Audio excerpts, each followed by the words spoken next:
Hey guys, in this video today I just want to show you how to make this simple pasta recipe with minimum ingredients. I think anyone can make this and it's a great alternative if you're craving pasta and not wanting to go to the restaurant or just buy store-bought. We're going to use 200 grams of pasta with 1000 grams of water. That's ideal for 2 people or one really hungry person.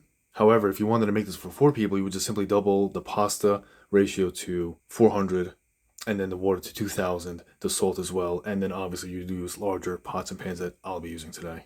I just poured the water in the pot and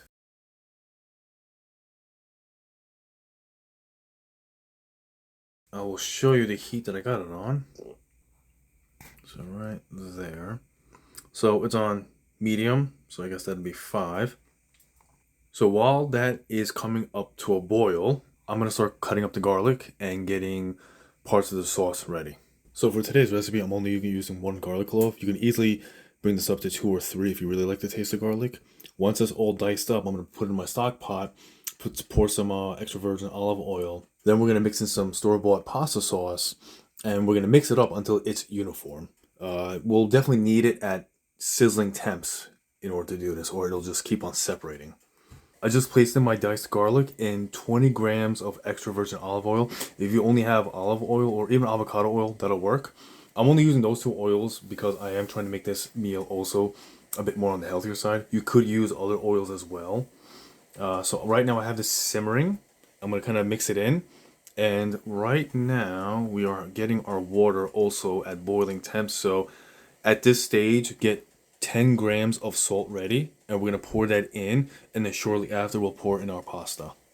I just poured in the store-bought pasta sauce. This is the stage where we're going to now mix it until it all becomes uniform. Like I said before, this has to be simmering or just on low heat for it to stick or it'll keep breaking away.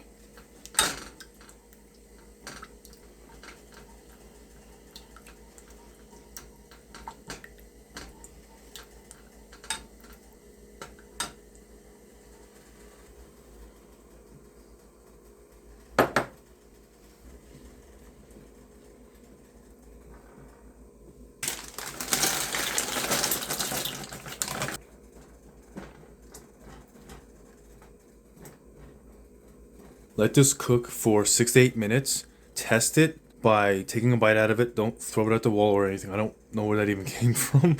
We're gonna let this finish in the sauce itself, which should look something like this. Right now it's still sizzling, so it doesn't get dry. But stir it up every now and then, because this will be ready before we know it. There's definitely an old saying where pasta doesn't wait for you, you wait for the pasta. So yeah. So I have both the burners off. The pasta is just before al dente. The pasta sauce is ready. I'm going to use my spider right here to scoop up the pasta and to pour it here.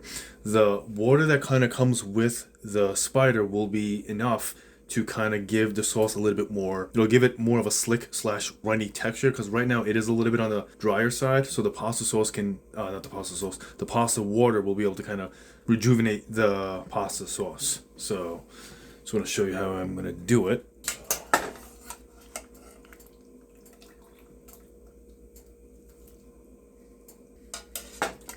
Should give you guys a rough idea on how much pasta water I'm transferring over to the sauce pot. Nothing too crazy.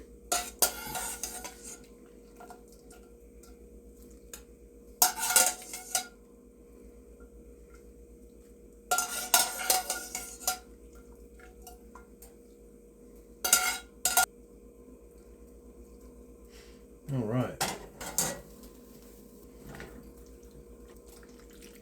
You want to be a little careful stirring. It's at this stage, if you're a little too fast, the sauce will start splashing. Definitely learned that the hard way a few times. But so right now we have everything emulsified. The pasta and the sauce is sticking really well. Let me see if I can bring you up for a close-up. The pasta sauce is pretty much absorbed all by the pasta itself, so we don't have anything really. Now, if you wanted it a little bit more running, you would add a little bit more pasta water. Not too much because at that point you might start diluting it. But this is pretty much that ideal pasta water to pasta sauce ratio. It's not dry, but it's not like totally soaked. We do have ever so slightly. Like I said, if you wanted a little bit more liquid, you would just add some pasta water and then kind of go from there. You would basically be doing like, kind of like, a trial and error kind of a thing. So at this point, this is done.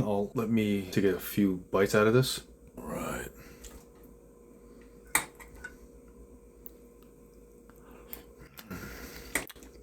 Yeah, this is good. Oh man. Yes, indeed. Yeah, that's really good. Now, if you wanted to jazz this up a little bit more, what's optional is if you have any Parmesan cheese, let this cool off for like at least maybe 5 minutes or so, and then you can grate some cheese over this, and then once again you can enhance the flavor by adding some cheese. So, in case anyone wants to do that, I'll actually do it on this video, just so you guys know. But at this point, this is pretty much done. This is now ready to be served, plated, or just eaten straight out of the pot. So I have a block of Parmesan cheese right here, or as the Italians would say, Parmigiano Reggiano. I think I said that correctly, I'm not sure. But so pasta's cooled off a little bit, but still warm enough to kind of have this melted in. So you would just kind of grate it like this.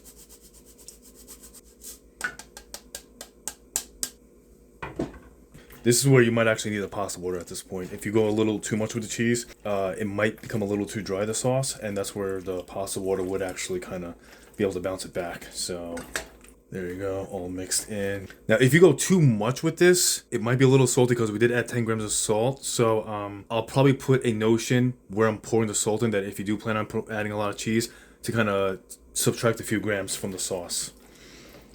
That just occurred to me right now, but yeah, let me taste it once more.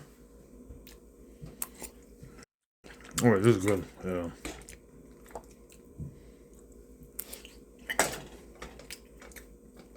Alright guys, this is it. This is done. It tastes great, especially for the small amount of ingredients we used. And it only took, I think, 15 minutes. And after a few repetitions, you can easily get this down to 10 minutes. What's really cool about this is we can add vegetables and protein to this. Protein being like, ground beef, ground turkey, or even chicken. And then it can turn into a balanced, wholesome meal. And if you want to take it a step further, you can trade in the pasta for whole wheat pasta, and then you can go from decent carbs to good carbs. The only thing with the whole wheat pasta is you probably will take a hit on the overall taste factor. I've had whole wheat pasta a few times, and you're going to notice a taste difference. I'll just say that much. But aside from that, in the comments below, let me know what you guys want to see me make next, or how I can improve. If I got anything wrong, let me know what I got wrong and correct me, because, after all, this is my first video, so that in itself is exciting. And I'll see you guys in the next video.